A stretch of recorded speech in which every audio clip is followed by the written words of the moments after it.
I, female 32, have two brothers. We'll call them John, 30, and Frank, 29. John and I were very close growing up. Meanwhile, Frank was a difficult kid. He was angry and aggressive, and despite being the youngest, as he got older, he would pull pranks and even physically hurt us. My parents, 55, tried getting him help as a kid, but nothing worked and he progressively got worse over time. By the time I graduated high school, I accepted a scholarship and moved a few states away. When my brother John graduated, he moved to my town for school, and our parents got us an apartment to share. Frank decided not to go to college and ended up spending a few stints in prison for larceny and assault. He has been living at my parents' house ever since. John later met his wife and moved back to our hometown. I stayed after college and have had a pretty good career. When John moved back, he and Frank reconciled. John encouraged me to try reaching out to Frank because he supposedly changed for the better. I had no interest in this. He made my childhood a living hell. I remember when he locked John and me out of the house after school in the rain and laughed. He used to stab and poke me with pencils and other objects from around the house, leaving bruises. He once flushed my betta fish down the toilet because he was upset that my parents wouldn't buy him one too. Not to mention the time he pushed me off my bike and I almost broke my wrist. Needless to say, I made it clear to John and my parents that I don't want to have a relationship with Frank. For my parents' 30th wedding anniversary, they are planning on taking a family trip to Florida. They have invited me, John, family, wife and 2 kids, and Frank and his girlfriend. I would like to go because I don't get to spend time with him often. Being around Frank isn't something I'm looking forward to, but I can tolerate it to see the rest of them.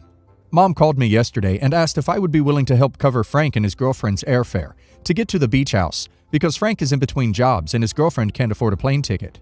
I immediately refused and said I'm not comfortable with that.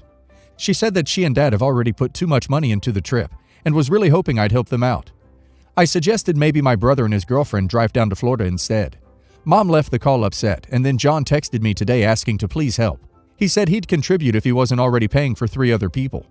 Am I the a-hole if I don't buy their tickets? I really wanted to see my parents and nephews, but now I'm not sure if I can still go if they're pressuring me. Not the a-hole. Enablers doing what they do. Enable. Honestly, if I was in your situation, I would just cancel and say I'm not going because there's already too much drama and the trip hasn't started yet. Me and this guy were together for 3 years. We're 19 now. We never talked about the future until a year in. Before then, I'd try to discuss it and he would change the subject. In short, I wanted kids. He didn't. I wanted to stay in Ireland. He didn't. I wanted to get married. He didn't. When I realized it was a bad match, I broke it off, but he asked to get back together, saying we were too young to worry about the future, and we got back together. This happened a few times over the next 18 months. In this time, we probably spent more time apart than together. We knew early on that we wanted different things, and while marriage and kids are something I would want further down the road, I wasn't concerned about his open dislike of marriage and kids because 19 is too young to get married anyway. If I were dating him 10 or 15 years from now, and he didn't want to get married, then I might have an issue. But when I'm barely out of my teens, it's not a huge concern, and just loving him and wanting to be with him is enough. When I went to see him this time, I was again considering breaking up with him. Aside from the long-term issues, he is also inconsiderate and has a mean streak that I really don't like. So when I arrived at his place, mentally debating breaking up with him for good this time, he told me he wanted to take me out to dinner. I assumed he wanted to break up too, publicly so I wouldn't cause a scene. I didn't normally cause a scene, but being in public tends to prevent yelling, and we both yell every time we break up. In the last year, he has asked me 2 things that, looking back, now stand out to me. First, he asked about jewelry, what kind of stuff I liked and what my taste was. I assumed it was because my birthday was coming up and he was getting me a bracelet or something. So I told him simple and delicate, silver or steel rather than gold. If there was a color, then blue. Nothing flashy or expensive, as both my job prefers plain jewelry, and it's just my personal preference. I also said, go cheap. The other thing he asked me was how I felt about public proposals. I told him immediately that I, personally, dislike them, as I felt I wouldn't be able to say no, even if I wanted to. I feel like public proposals are okay when they've been specifically requested and agreed on, but one that's totally out of the blue is not okay at all. I assumed he was asking about this because his friend had just proposed to his girlfriend for several years, publicly, and she'd accepted but admitted to him after that she would have preferred something private. I never thought in a million years that he would propose. So you can imagine my shock when we went to dinner and the first thing he did was propose. The ring was huge, gold, gaudy, red gems around a diamond, and the whole thing was the size and shape of a Super Bowl ring. He got on one knee and held it out to me. We were in the middle of this popular restaurant and the place was packed. Everyone there could see what was going on and wasn't even trying to hide that they were looking at us. I said no. Well, I didn't so much say no. I ran out of the restaurant. He drove me there, so I got a cab back and drove home that night. I realized running out wasn't the best thing to do, but I didn't know what else to do. I could feel everyone's eyes on me, and all I knew was that I didn't want to marry him or accept his proposal. I felt like I couldn't even speak, so I was upset about the whole thing. So I just up and ran. I just want to take the opportunity to say here that I really don't care about the rings. Honestly, when I want to get married, which is absolutely not when I'm 19 years old, the right person could just turn to me and say, "Want to get married?" And I'd say yes. I wouldn't even need a ring. I know I'm focusing on the ring and the public proposal a lot, but that's only because of one, how far away it was from what I told him my taste was, and two, what happened next. I didn't hear from him until a few weeks later. He said that he thought a proposal was something I'd want, but he saw now that it wasn't. He said that he was out of pocket for the rings. He'd bought us both the same one and gotten them engraved. He linked me to the jeweler's website, and the ring was up for €1,450, about $1,650 or 1,300 pounds. When I asked why he was telling me this, he said that he'd hoped I would cover the cost of mine. He said that as they'd been engraved, he couldn't get a refund. He'd hoped that I would say yes to the proposal, in which case he wouldn't have asked me to pay. But I said no. He also said I'd embarrassed him by saying no in public, and should have said yes, and then if I was really against it, waited to say no when we were alone. We both live in small towns where gossip spreads at church. Enough people were at the restaurant that night that both of us got asked about it at church on Sunday. He has since messaged me saying he's debating calling in a lawyer to sue me for the cost of my ring, €1,450. And he also says that I have caused him emotional distress by turning him down in public, and have publicly humiliated him for both rejecting his proposal in public and leaving him to deal with church gossip, which I had no part in spreading. He says he can also get some money off of me over those other two things. So €1,450 for what he spent on my ring, and extra money for emotional distress and public humiliation. I think his legal claims are all BS, and he wouldn't have a leg to stand on in a court of law. But I'm not a law student or a lawyer. He is studying law currently and has an internship at a legal firm. What do I do about all this? Do I need to prepare myself for a lawsuit, or is it even worth worrying about? Edit. He knew I wanted to get married, but not to him. He not only knew this, but said he had no intention of marrying me either.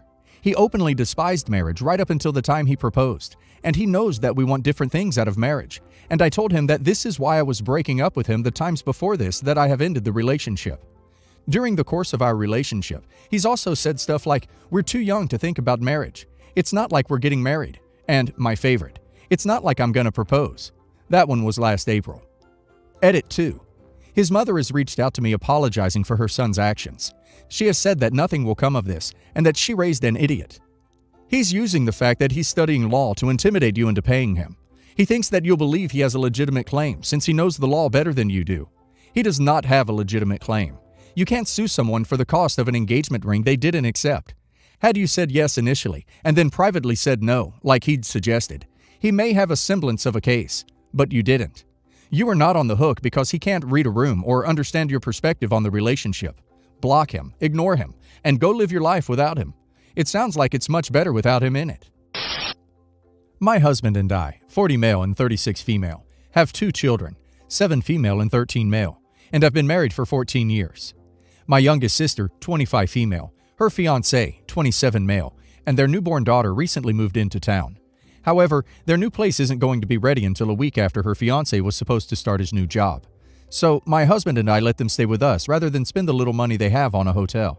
My sister also helped look after the kids while my husband and I were at work or out for free, and her fiancé even helped my son fix his computer, which was very kind of both of them. Around the second day that my sister's family was staying with us, I noticed that she would leave the room every time that she had to feed my niece. I told her that it wasn't a problem if she breastfed in common areas of the house, so long as she felt okay. My sister was nervous at first, but as time went on, she got more comfortable around the house. Keep in mind that she was being more modest than I was when I breastfed my children, and she only did it when it was, for example, us and my daughter in the room, or her fiancé and me. But even when my son walked in one time, he didn't notice because she was being so discreet. To be honest, he cares more about getting to hold the baby more than anything my sister does. When my husband came home that day, he saw her breastfeeding the baby and his face turned red, and he looked at me to do something. As soon as she noticed, my sister apologized and left the room. He then asked me to either tell my sister not to breastfeed in the open like she was doing, or ask her to cover it up if she did, because he thought it was inappropriate and creepy to do it in front of our son given his age. I explained the situation and told him that if there were any problems, I would talk to our son. If anything, this is a good opportunity to talk to him about being respectful of women's bodies, something his father was clearly having a hard time doing.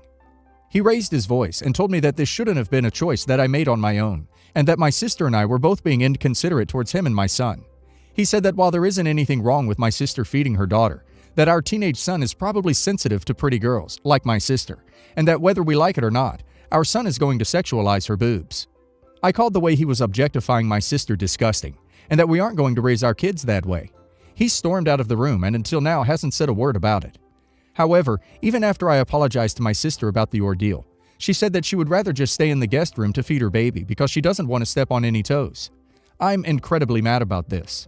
While I can appreciate where my husband is coming from with the points he made, I think it's perfectly reasonable to allow a new mom to feed her baby wherever, and he honestly grossed me out with how he talked about my sister.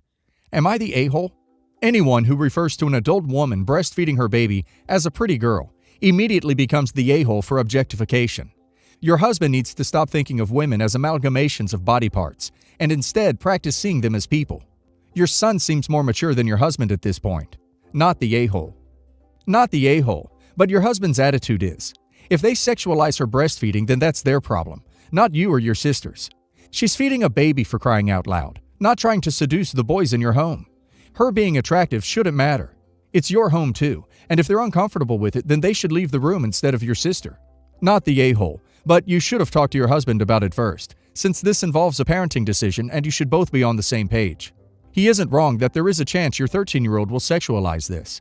We sexualize everything at that age. We can't help it. But, as you said, it's an opportunity to learn to respect women's bodies. Plus, breastfeeding should be normalized. My wife and I used to fight a lot because I felt that she was making parenting decisions without consulting me. Most of the time I agreed with her decisions. I just wanted to have a say and be heard. She's a stay-at-home mom, so I get that she's the one in the trenches. But for big things, I wanted to have my voice heard. I wonder if there's a little of that going on here. Some background to help understand the family dynamic. My, 22, parents aren't understanding people. Dad, 57, is significantly worse. He thinks his way is the correct way, and we always need to learn from him. He's very, very close to his siblings, especially my Uncle Peter, 60, and always likes to take their opinions. I have a sister, Laura, 28. She's amazing, but kind of soft and gets emotional pretty easy. Growing up, my parents were manipulative and borderline emotionally aggressive towards her, and I think she also tried to shelter me in a way. So my experiences growing up were quite different from hers. I thought she was just a drama queen and didn't realize until I got older. I'd say my mom's changed and tries to be supportive now, but Dad's still good old Dad. Me and Laura are close, but she's not as close to our parents, especially Dad, but she still talks to them. My Grams, Dad's mom, gave me a ring as a gift for my 18th, which Granddad had gifted her a long time back. It's not worth a lot, but definitely a special piece. Okay, now to the issue at hand. A couple years back, Laura went on a date or two with a guy, Harry, 30 I think, but nothing came of it. Fast forward to now. It turns out this guy Harry is from a very upper-class family, and Uncle Peter is friends with his dad. I guess at one point, Harry mentioned to him that he went on a date with Laura, and Peter and his wife pretty much lost their mind, trying to get them back together and other crap. Laura's been with Jack, 34, for over a year now, and they're serious. Dad, of course, sat Laura down to convince her that Harry is the one. Also, a side note, it's not like Jack is unemployed or some crap. He's an attorney and has a good background. I know there was a massive argument between all of them after Laura found out Dad had literally gone to Jack and told him to leave her. Jack brought up the idea of eloping. I encouraged it, and Laura agreed. Me, and a few others from Jack's side, helped them set up everything and get a marriage license. I gave Laura Graham's ring as a happy elopement gift. I did tell Mom vague details on what was going on, but Dad and Peter and company found out a few days ago. It's been a clusterfuck since then. Apparently, Uncle Peter's embarrassed and doesn't have face in front of Harry and his family. Dad's upset at me for helping them, but more so because I gave Grams a special ring for something like this. He said one of us could have at least told them beforehand and not created this situation now. I won't even get started on what's going on within the extended family. Was I the a-hole for helping them elope and also giving Grams's ring away? Some people are saying I shouldn't have brought myself into Laura's drama, and my aunt actually said giving the ring away was the same as stealing it. Not the a-hole. It was gifted to you. Sounds like a family heirloom, but seeing as Laura is your sister, it stays in the family too. Not the a-hole. Firstly, the ring was a gift to you, and you could do with it what you wished. Secondly, your dad and uncle are a-holes for interfering in your sister's personal life, as well as doing so for the sake of their own social standing.